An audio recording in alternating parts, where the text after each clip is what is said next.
Hello, welcome. I hope you're doing well. This is it. This is the last of my 3 reading vlogs for Battle of the BookTubers. If you don't know what Battle of the BookTubers is, I have 2 previous reading vlogs in this series. I'll link them. I'll link all the information you'll need to understand what's going on in the description. So if you have no clue what this is, then check those links for all the information, any answers to your questions. It'll all be there. Basically, this is a competition. We are a large group of booktubers who are battling it out to see who is better at recommending books. I'm in a group that has 3 other booktubers. There's Kirsten from Reading Nymph, Rainy from Rainy Blue Reads, and Michaela from Michaela Reads. We've all given each other book recommendations, 2 per person, and that's resulted in 3 sets of 2 books for all of us to read. I've split those into 3 reading vlogs. This is the last one. And yeah, it's been a really great time so far. I've had a blast. I've read some really great books. And for all of my thoughts on my previous reads, again, check the description for my previous reading vlogs. But we are now at the last stop. This is my final reading vlog for Battle of the BookTubers. I have 2 books to read, and they are recommendations from BookTuber F. When we made our recommendations to our competitors, everything was anonymous, so I don't know which of my competitors have recommended what books. We were given code names for each of the booktubers that have made recommendations to us. So my competitors were given the code names BookTuber D, BookTuber E, and BookTuber F. I've already read the books that BookTuber D and BookTuber E recommended to me in my 2 previous reading vlogs. In this reading vlog, I will be reading the books recommended to me by BookTuber F. Curious? I got you. So the first book, the top choice from BookTuber F to me, the book they are most confident that I'm going to love, is The Warm Hands of Ghosts by Katherine Arden. This is a relatively new release and one that I was familiar with, one that I had on my radar. I have not read Katherine Arden's other work, but I've heard a lot about it. I've been wanting to read it. It was everywhere around the time when it was coming out, and all of these booktubers that I was watching was loving it, and I was really intrigued, and I really wanted to get to it then. But as per usual with me, I never got around with it. So I still have to read, I think it's become like a 3-book series now. The Bear and the Nightingale or The Girl in the Tower, that series. I don't know. It's historical fiction anyway, and I believe there's some magical realism in there too, so I assume this is the same thing. I know very little, apart from the fact that it's set in World War I. I've flipped a little bit through it, and I saw that the setting is Passchendaele, Ypres, and I've been there on multiple occasions. I've been there, I've been to the memorials, I've been to the museums. There are a lot of places in Belgium that have World War I memorials and museums where there were major battles, tragic battles, all of that kind of stuff. I've been to a lot of these places, including Passchendaele, including Ypres, and so I already feel a little emotional. So this has all the potential to be really painful in the absolute best way. So yeah, really looking forward to this book. And the second book that BookTuber F has recommended to me is Yellowface by R.F. Kuang. Again, this is a book I was already familiar with, a book I was already kind of interested in reading. I read Babel last year. I loved it. I thought it was so good. I really enjoyed it. It was one of my favorites. And I am still in the middle of Poppy War, really enjoying it. I'm in the middle of far too many books at this point. It's really bad. But it's one of them that I'm in the middle of. I'm really enjoying it. So I wanted to read Yellowface too. I've heard some mixed things about this. I feel like I've heard a lot about it and at the same time very little. It's one of those books. So I don't really know what it is I am walking into with this one, but I've really enjoyed Kuang's books so far, and I see no reason why I shouldn't enjoy this one too. So I'm intrigued, I'm interested, I'm looking forward to it. These are then the books that I will be reading in this vlog. The Warm Hands of Ghosts and Yellowface. I'm excited for it, but at the same time, when I saw the list of all the books that was recommended from all of my competitors, this was a set of books that I was the most skeptical about.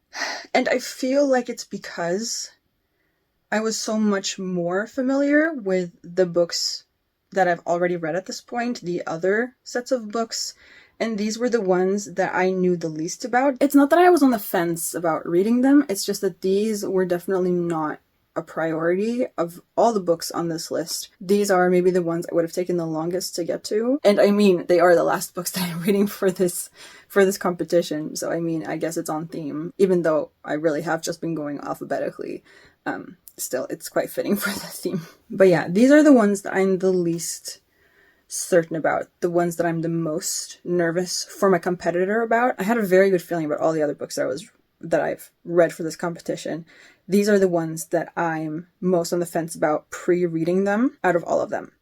So I'm nervous for my competitor. I'm a little nervous for me because I want to enjoy everything I read. But yeah, I'm gonna be honest about that. These are the ones that I'm the most uncertain about, the ones that I'm the most, not skeptical to, but like, if I were to rank the books that I've been recommended in this competition from most excited to least excited, these would probably have been on the bottom. I mean, that's not to say these won't blow me away. I'm fully prepared to love these books. I mean, they sound like they should be pretty promising, so I have mixed feelings going into this, but I'm hopeful. I'm hopeful that this will go well. Yeah.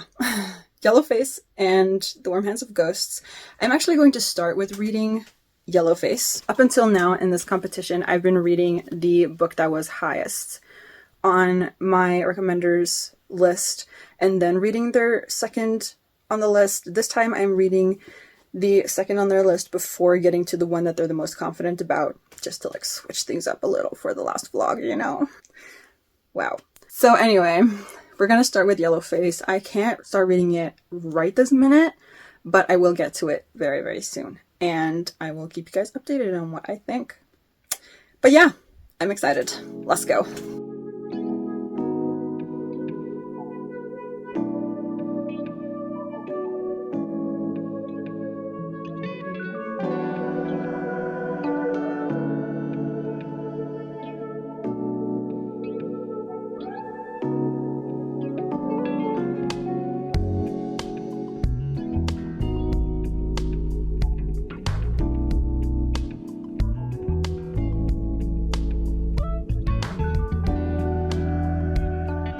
Alright, so I'm now just about halfway through Yellowface, and wow, this is a really compelling book. It's really compelling. I don't actually mind here that it's first person because June's personality is so very...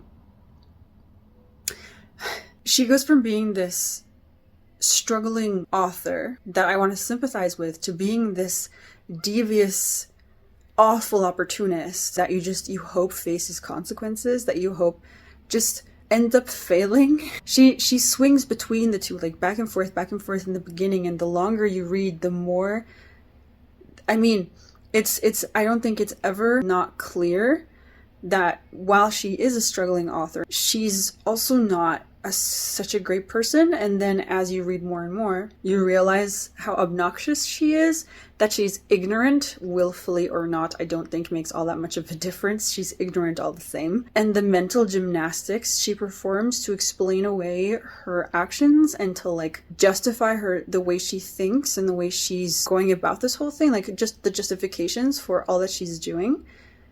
Wild. Absolutely wild. And so being in her head, being in the head of this person, this kind of person, being in June's head is a crazy experience because I've never read a character that's so convinced of their own act. It's crazy. June is also incredibly cynical. Like so far anyway, we don't have all that much background on her, but like life must have really bit her behind because she's just so cynical. And I don't fully trust her as a narrator. I think the lens she sees so much through, including Athena, is so colored by her own cynical perspective, her own cynical point of view on the world and people in general. Every time she goes into detail about, oh, this person did that or said that, or like this person explained this, so like I don't fully trust her. I don't believe her. I think that she's interpreted it that way, but it could just as easily have been said in a completely different way. I don't trust her. And then second, completely different thing. This book is giving me a lot of really cool insight into what it's like to be an author in the publishing world, which I didn't have before. So if being an author and being in the publishing or like writing industry and publishing industry is anything like this in reality, then it's just about as stressful and exciting as I imagined it would be. So that's really cool. I'm really enjoying that part of this book as well. So Juniper, a character I'm loving to hate.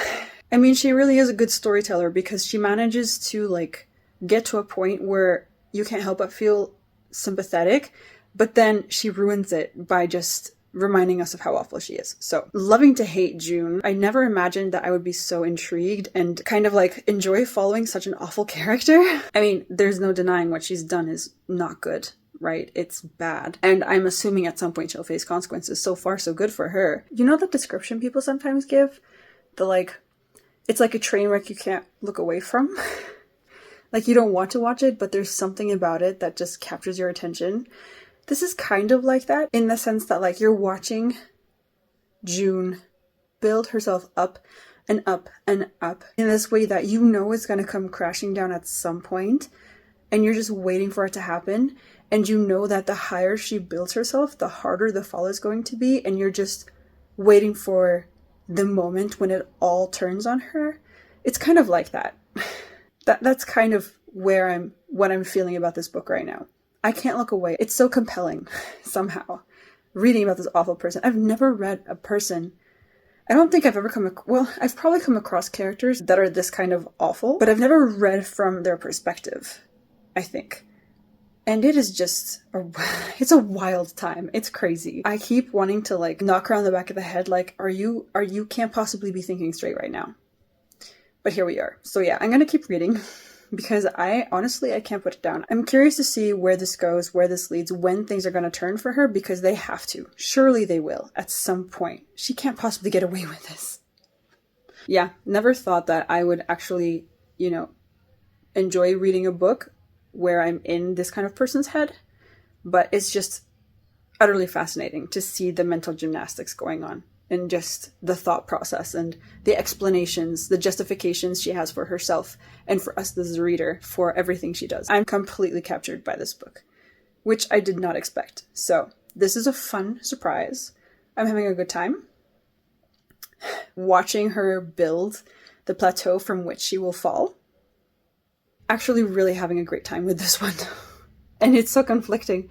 It's so weird, but I don't know. I think just R.F. Kuang is a fantastic author. I seem to really enjoy her work. So yeah, on we go.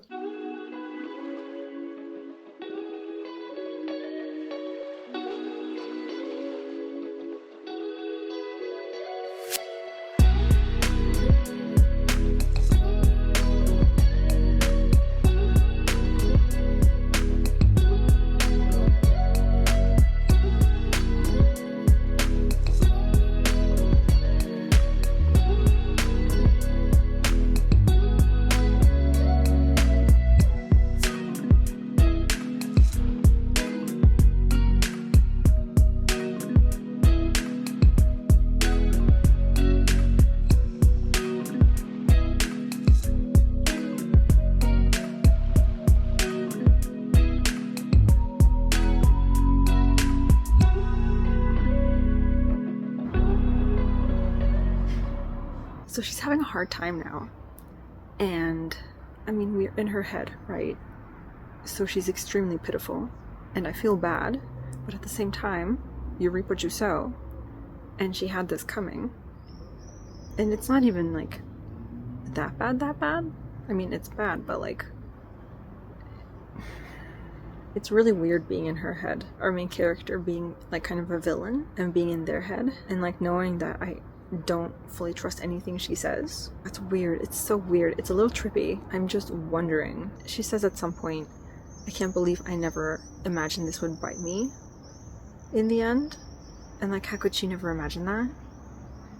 Because like, you laid the bed, now you have to lie in it, and you reap what you sow, and all of these metaphors exist for a reason. I don't know. But again, it's kind of like a train wreck that you can't look away from. And I like I said, it's not even like as bad as it could be yet, and I imagine we'll get there, but like,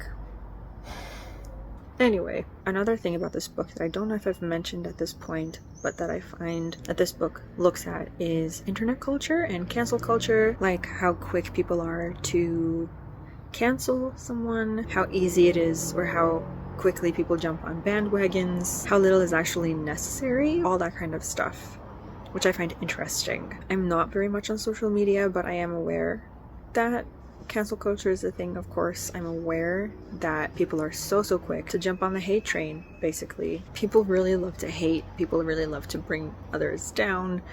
And the internet is such a good place for that because it's at a distance and stuff like that. At this point in the story, I'm more than halfway now, at this point in the story especially, that whole discussion has really taken off.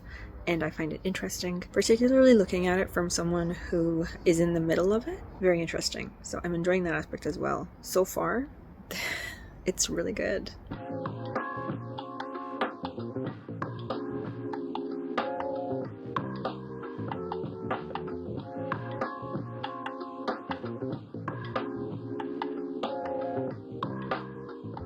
So I've finished Yellowface, and this book was so good. This is so good. It was, my God, this book was good.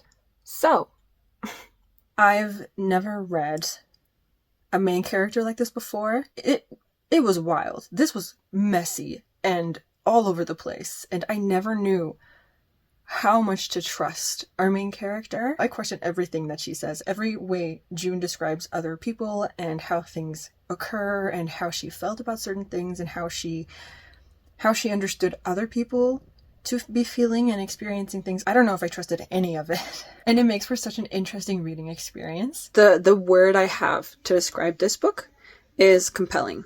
It was compelling. It was really, really compelling. I need to read more narrators that I don't trust. If I'm going to read first person, then I'd like it to be a narrator that I don't know that I can trust or that gives me trust issues.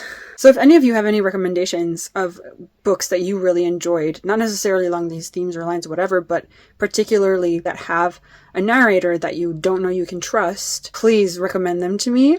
I've figured out, apparently, that is right up my street. That's something that I really enjoy. The characters felt very real. Like this could easily have been something that actually happened. Like the way this story went down, I could see this happening in real life. And on top of that, reading this in first person, which I usually don't like, but it was just the perfect way to tell this story. So reading it from our main character June's perspective, a narrator that I did not trust. I don't know. I believed this book very much. A very, very frustrating main character. Frustrating to absolutely no end. So many times I just wanted to try to knock some sense into this character's head because, oh my God, I was so engaged in the story in a way that I haven't been in a while. I could not put it down. I kept turning the pages. I needed to know what was going to happen next. I needed to know how all these messes that she keeps tumbling into would sort themselves. If they would, how. And I was so curious about how this book could possibly end. The ending, okay, at the risk of being a little spoilery, the ending, I really liked the ending. It felt like the perfect way to end the book, even though it's not that it was an unsatisfying ending. I liked the way it ended. But at the same time, I wanted to see, I mean, she faces consequences throughout the whole thing. It's so messy. Like, the consequences, then there not being consequences after all, but then there being some consequences, and then all of it is so messy and tangled and unclear, and at the same time, she keeps getting away with things, even though everything is so unclear, and this is part of what makes it feel so real, right? Because, and part of why I feel like this could have been reality is because there are so many blurred lines and so many, did she not? Can we really know? There's evidence, but is there enough evidence? And the whole she said, he said, she said, he said, this whole, it's so messy and it feels so real. I feel like it summarizes this entire book very well. It's just a very good way of emphasizing that this entire story is basically just repeat, repeat, repeat, repeat, repeat. And that she probably could continue on like this forever. I don't know. It's just a complete mess and it's so all over the place. And so I feel like the way this ended was very appropriate for the book. And I almost laughed because, again, it's like a vicious circle. She's just gonna repeat and repeat and repeat and repeat and probably dig herself even deeper into the holes that she's digging. But will she hit rock bottom? She thinks so, but then she could dig some more, and it's just... it's exactly like I said before, like a train wreck you can't look away from. It's just such an interesting book and such an interesting character. I just did not want the story to end. I didn't want it to end. This was so good. So good. I don't know. Oh my God, this is so messy. I'm all over the place. I am still on a reading high after this book. I don't know what to say. Apart from the fact that I thoroughly enjoyed it, I thought it was a very, very good book. I'm really loving R.F. Kuang's work. I loved Babel. I'm in the middle of Poppy War, which is really good too. I loved this. So once I finish the Poppy War series, as long as I really enjoy that too, I think she's going to be an auto-buy author, and I'm glad that she's working on a new project, if I understand that right. We don't know anything about it, but she's working on a new book, which I'm really excited about. So yeah, this was a very good choice from BookTuber F. I have absolutely been wanting to read this. I'm glad I finally got to it. What a ride. What a ride. What a disastrous ride. And it was fascinating to watch it unfold. And I had such a good time hating. It's wild. And I wonder too how much of what we learn about the publishing industry in this book is actual fact. Like, I wonder how much the publishing industry is really like that, because like they have some things to sort out if it's anything like this. There's some issues there, which I guess like most industries have, but still, like I have never looked into the publishing industry before, so I don't know anything. I mean, most of what I know about the publishing industry now, I know from this book, so I don't know how much I actually know, but yeah, a mess, everything. It's just, this is a very messy book, but like messy in a very, very compelling way. R.F. Kuang is a fantastic author that I'm a huge fan of, and I'm going to give this a 5-star. It's not an all-time favorite, but I did get the 5-star feeling that I've been looking for when I was reading this book. In my previous vlogs, I've been talking about how I need to have this 5-star feeling when I read a book to be able to rate a book 5 stars. I got this here. My competitors have been doing an excellent job recommending me books. I've enjoyed all of the books that I was recommended up until this point. This is my favorite of them. It is. It's just... This is the first time I rate a book in this competition 5 stars. There have been other books that had me like flipping pages the way this one had, but like here I sat with a 5-star feeling from a few chapters in. I had a very good feeling about my rating for this book, and so I feel very happy with giving this a 5-star, even though maybe 4.75. No, I had that 5-star feeling the whole time I read this. So it deserves it. This is, from me, 5 stars. For my competitor, BookTuber F, good job. I thoroughly enjoyed this. I thought it was great. Another top mark for R.F. Kuang from me. An absolute roller coaster. Just a complete roller coaster. Great time with this book. Just so much good stuff. So now we move on to The Warm Hands of Ghosts by Katherine Arden. This is the last book I'll be reading for this competition, the second book that was recommended to me from BookTuber F. I already had my eyes on this one, like I said. I'm really excited to get into this. I would probably have chosen to read this more in like the autumn months, but we're gonna give it a try. I'm hoping that I really enjoy this. The premise sounds like something that should be right up my street, so I'm really looking forward to reading it. I hope that I have a great reading experience with this. Clearly, BookTuber F has a good sense of me as a reader, so I'm quite happy with this recommendation, like I said at the very beginning of this video. And yeah, I'm ready to get into it. So let's go.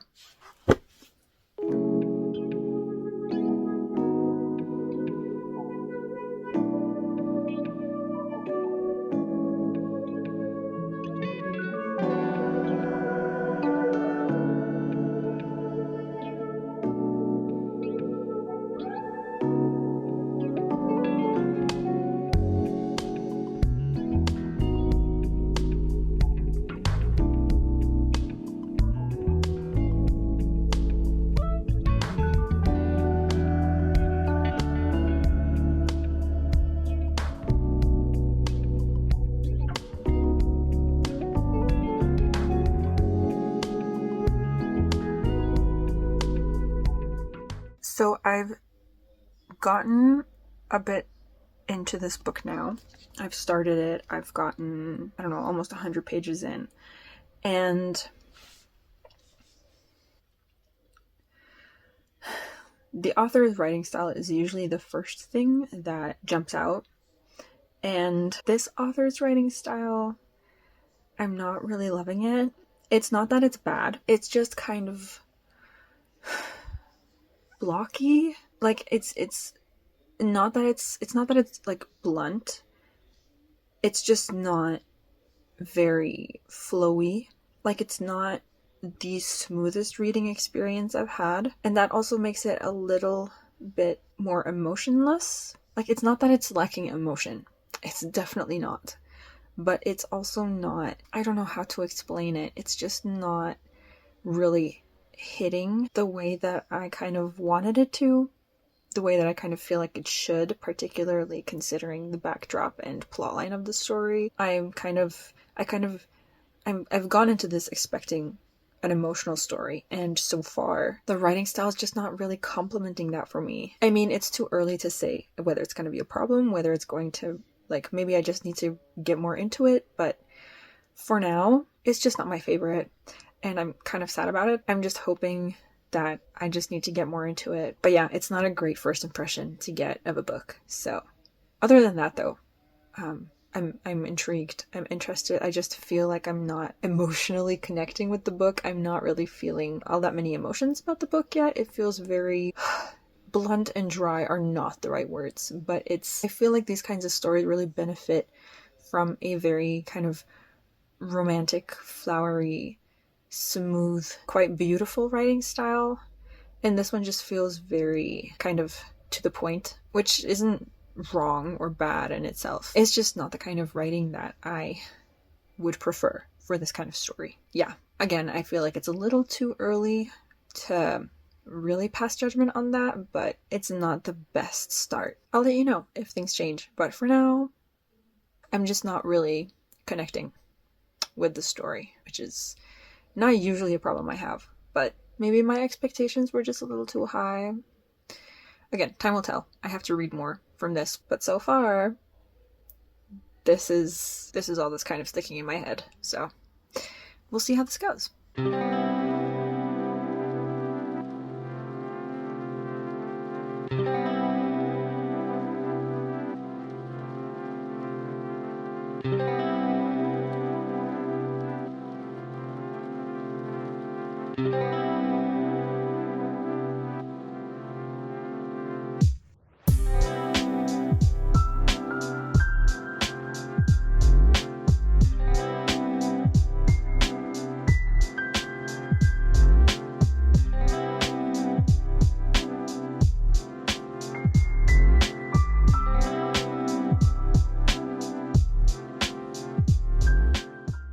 So we've met a character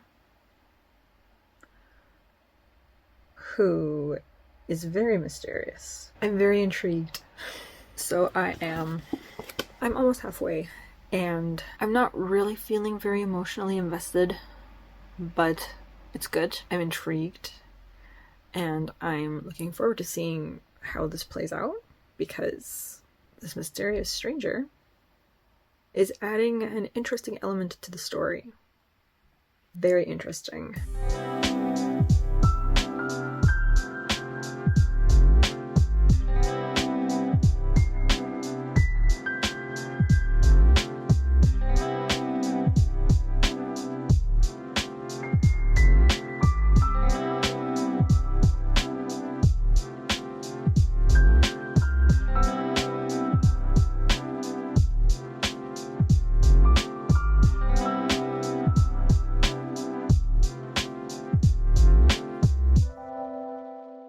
So I've finished Thorm Hands of Ghosts, and I liked it.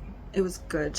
It was a really good story. It took an interesting, almost magical turn that I was not expecting. I loved the way that that element was used to kind of express and depict, kind of showcase the effects that war has on those who participate in it. The various scars it leaves on souls, the heaviness of it, the desperation of holding on to the good and fighting the bad that you experience. Just the way that so much heaviness and brokenness and desperation that brings out of people and forces onto people. The way that kind of, the space that takes in your soul, and the way it kind of colors everything. And I really, really loved the way that was showcased in this book, in this story. I thought it was beautifully done. It was a very unique way of showing it. I really enjoyed it. It was a really clever part of the story. Just beautifully done. I really loved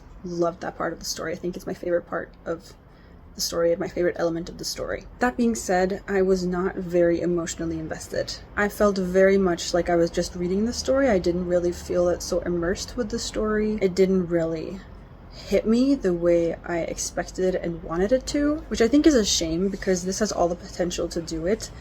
I blame the writing. Again, the writing was not my favorite. It felt very, I don't have a better word for it, blunt. I don't have a better word for it, but it's not quite right either. It felt very cool and not rigid, but I don't know. It didn't really suit the kind of emotional level of the story. I don't know how to explain it. I just didn't fall into the story the way I wanted to, and I think the writing is to blame. It's not bad writing, and in fact there are some quotes that were really, really beautiful, and I'll find one. There's this one line that when I read it I had to stop and grab something to mark it because I wanted to remember it. I really, really liked this one. It goes, "The skeleton city might be a place ruled by men, but death lived there too, and sat at the cook fires and ruled his own subjects side by side with the living." So there were parts of it that were really, really nice and some really lovely quotes here and there, but as a whole, I think, to me personally, the writing left something to be desired. So what would I rate this book? I'm really unsure. I'm on the fence between 3.75 and 4. I think I might rate it. I don't know. I was so detached from the story.